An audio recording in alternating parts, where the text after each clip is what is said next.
নমস্কার,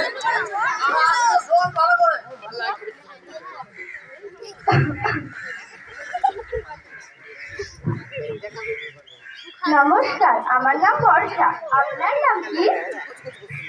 নমস্কার, আমার নাম মনীষা। আপনি এখানে কি করছেন? আপনাকে তো আগে এখানে কখনো দেখিনি। আপনি কি এখানে নতুন এসেছেন? হ্যাঁ, আমি এখানে নতুন এসেছি। আর বলবেন না, এখানে মাত্র আমি 7-8 দিনের জন্য থাকতে এসেছি। আসলে হয়েছে কি জানেন, আমার ছেলে ঘর শিফটিং করতে লেগেছে, তো আমার দেখভালের জন্য কেউ ছিল না, তাই আমি এখানে এসেছি। কি করে আপনার ছেলে? আমার ছেলে মস্ত বড় অফিসার। আরে, আমি তো ভুলেই গেছি, আমার খোকাকে একবার ফোন করে জিজ্ঞাসাটা তো করিনি আমার খোকা ঠিক করে বাড়িতে পৌঁছালো কিনা।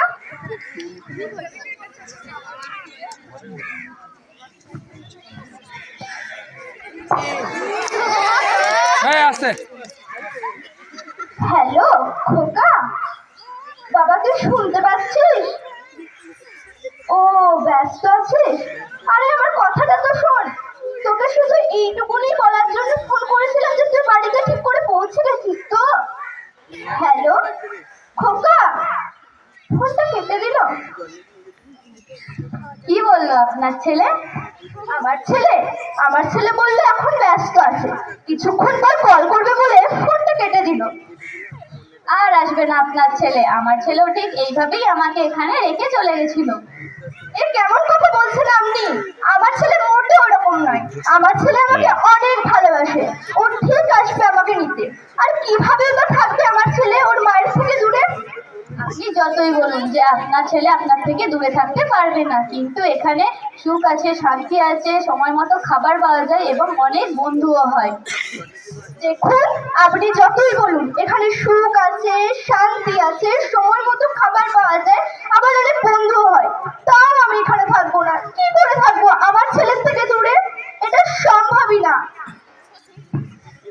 আপনি যাই বলুন, এখানে এখানে অনেকজনাই এইভাবে আমাকে অনেক কথা বলেছে, কিন্তু এটা বাস্তব। দেখুন, আপনি যত যাই বলুন আমি তাও আপনার কথা শুনবো না। আমি জানি এই কথাটা বলে আমি আপনার কাছে খারাপ হয়ে যাব, তাও আমি আপনাকে বলছি। আপনি না আমাকে দেখে হিংসা করছেন। আরে, এতে হিংসা করার কি আছে?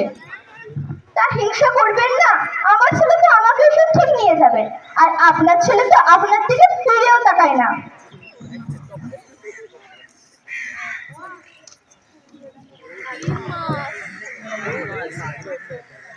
আজ 3টে মাস কেটে গেল, এখন